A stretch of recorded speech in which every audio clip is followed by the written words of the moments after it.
नमस्कार, मी सोनल तांबे. Global Maharashtra 24 news बुलेटिनमध्ये तुम्हा सर्वांचं स्वागत. पाहूया आजच्या ठळक घडामोडी. फक्त ग्लोबल महाराष्ट्र 24 वृत्तवाहिनीच्या आपल्या हक्काचे विचार. बैलगाडी शर्यत पाहण्यासाठी आणि खऱ्या अर्थाने बैल हा शेतकऱ्यांचा सोबती असतो, साथी असतो आणि शेतकऱ्यांसाठी देखील ही बैलगाडा शर्यत अतिशय महत्त्वाची ठरली.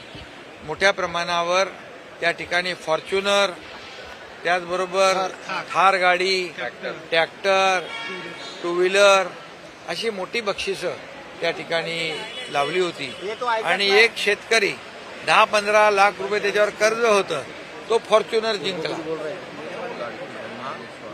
आणि त्याच्यामध्ये पहिल्यांदा लाडक्या बहिणींचा सहभाग देखील या बैलगाडा शर्यतीमध्ये होता. हा देखील इतिहास होता.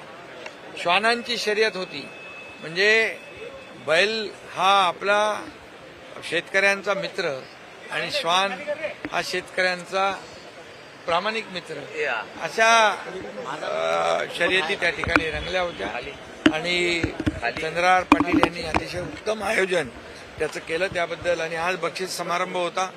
मी मनापासून सगळ्यांना ज्यांना पारितोषिक मिळालंय, जे विजेते आहेत, त्यांचं अभिनंदन करतो. प्रामुख्यानं महत्वाचं आहे. अजित पवारांचं असं म्हणणं आहे की वन खात्यानं असं कळवलंय की हे बिबटे काही जंगलातले नाही आहेत, त्यांची पैदाशी उसांमध्येच झालेली आहे. नाही, आज मुख्यमंत्री महोदयांच्या अध्यक्षतेखाली एक महत्त्वाची बैठक झाली.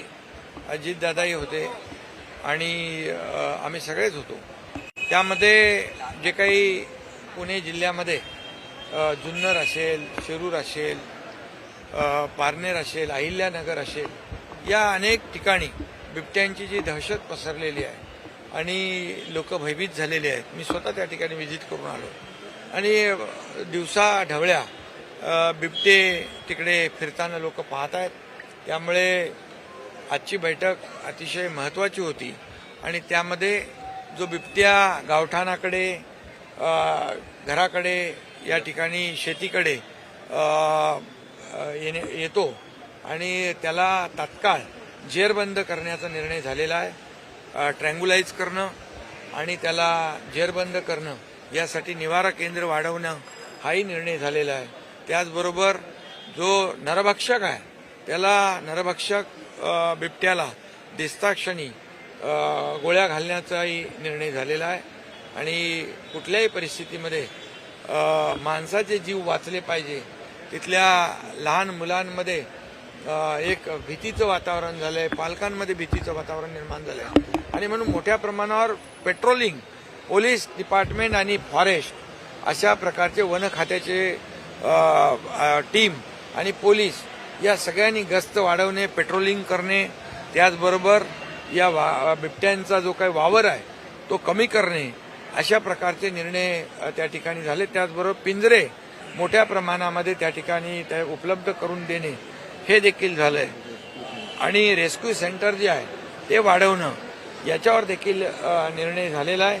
आणि मला वाटतं की ही जी काही टीम आहे, फॉरेस्टची टीम, त्याला बेशुद्ध करण्याचं, ट्रँग्युलाइज करण्याचं जी काही प्रक्रिया आहे, यासाठी देखील मोठ्या प्रमाणावर मॅन पॉवर आणि जी काही यंत्रणा आहे ती उभी करण्याचा निर्णय झालेला आहे. आणि त्याचबरोबर बिबट्या शेड्यूल 1 मधून शेड्यूल 2 मध्ये टाकण्यासाठी केंद्र सरकारकडे देखील मागणी करण्याचा निर्णय झालेला आहे, जेणेकरून त्या भागामध्ये बिबट्याची दहशत संपून जाईल आणि त्यांना पूर्णपणे जे काही रेस्क्यू सेंटर आहेत, जे आता तिथं त्याची कॅपॅसिटी कमी आहे, परंतु ती कॅपॅसिटी वाढवणं हे याच्यावर निर्णय झाला आहे आणि त्यासाठी जे जे काही करावं लागेल ते शासन करेल.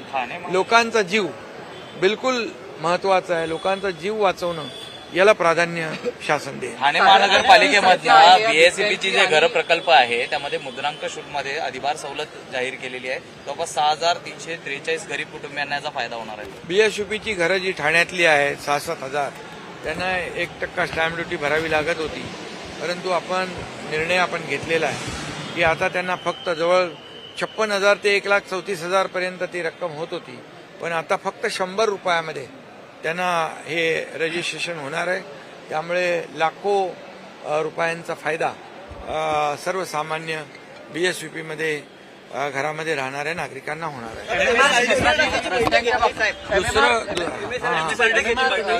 सगळे जे रस्त्यांच्या बाबतीत तुम्ही बैठक घेतलात, अधिकाऱ्यांनाही ब्रिजबाबत. नेमका कामाला या गती कशा MMR मधल्या जे काही फ्लायओव्हर आहेत, ROB आहेत, रस्ते आहेत, मग ते BMCचे आहेत, MMRDAचे आहेत, MSRDCचे आहेत, या सर्व जे रस्ते आणि फ्लायओव्हर आहेत, हे फ्लायओव्हर वर जे काही खड्डे आणि पावसामुळे जी काही त्याच्यावर जी काही प्रक्रिया करणं आवश्यक आहे रिसर्फेसिंगची, ही युद्ध पातळीवर रिसर्फेसिंग करण्याच्या सूचना मी दिलेल्या आहेत.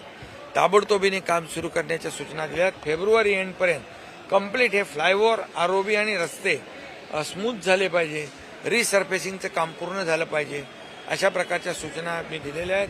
आणि त्यामध्ये एक मॉनिटरिंग सिस्टीम, एक कक्ष देखील या ठिकाणी नगर विकास विभागाच्या माध्यमातून याच्यावर देखरेख करेल आणि क्वालिटीचं काम या ठिकाणी होईल आणि लोकांना त्याचा फायदा होईल. बाबा सिद्दीकी प्रकरणातील आरोपी अनमोल बिश्नोईला आणलं जात आहे भारतात. जे महायुतीमधले जे इतर पक्षांचे कार्यकर्ते ते फोडले जात आहेत, याच्यामुळे ही नाराजी होती का? नेमकं काय झालं? नाही, आज मुख्यमंत्री महोदयांच्या बरोबर आमची चर्चा झाली, बैठक झाली आणि त्या बैठकीमध्ये महायुती मजबूत झाली पाहिजे, महायुतीमध्ये कुठेही मतभेद होता कामा नये, महायुतीला कुठेही गालबोट लागू नये आणि म्हणून आम्ही महायुतीने लोकसभा लढलो, महायुतीने विधानसभा लढलो, महायुतीने आपण विधानसभा लँडस्लाईड विक्ट्री यश प्राप्त केलेलं आहे आणि त्यामुळे कुठेही वातावरण या स्थानिक स्वराज्य संस्थांमध्ये बिघडू नये, खराब होऊ नये, अशा प्रकारची भूमिका मुख्यमंत्री महोदय आणि माझी दोघांची आहे.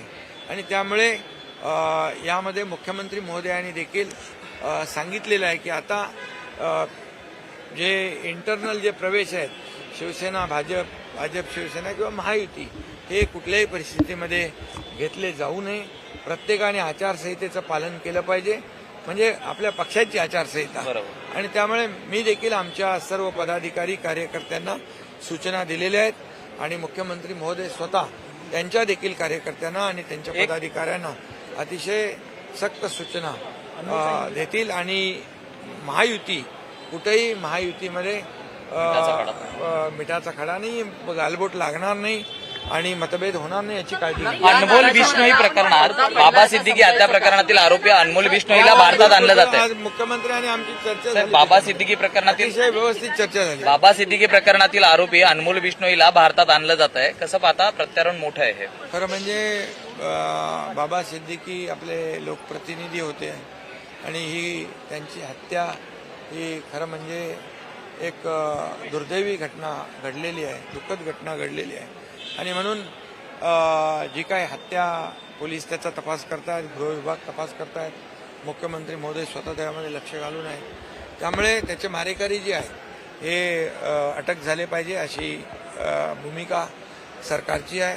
त्यांच्या कुटुंबियांची देखील तीच भावना आहे की ज्यांनी त्यांची हत्या केली आहे त्यांना सजा झाली पाहिजे. सर पीएम मोदी और अमित शाह दोनों ने इस बात को कहा है कि जिस तरह से बाहर के गैंगस्टर्स हैं उन्हें वापस लाया जाएगा, ऐसे में अनमोल बिश्नोई को भारत वापस लाना एक बड़ी प्रक्रिया है भारत सरकार की तरफ. प्रधानमंत्री नरेंद्र मोदी जी और गृह मंत्री अमित भाई, ये देश का दुश्मन कोई भी हो उसको छोड़ेंगे नहीं. पाकिस्तान को भी ऑपरेशन सिंदूर के माध्यम से जिन्होंने पहलगाम का हमला किया है उनको भी मुंह तोड़ जवाब दिया है, घर में घुसकर मारने का काम किया है. ये नया भारत है, इसलिए इस देश में हमारे किसी भी राज्य में ऐसी कोई भी दुर्घटना हो तो आरोपी कोई भी हो, कहीं भी हो, उसको ढूंढ कर लाने का काम सरकार करेगी. सर आपकी तरफ से बहिष्कार डाला गया था.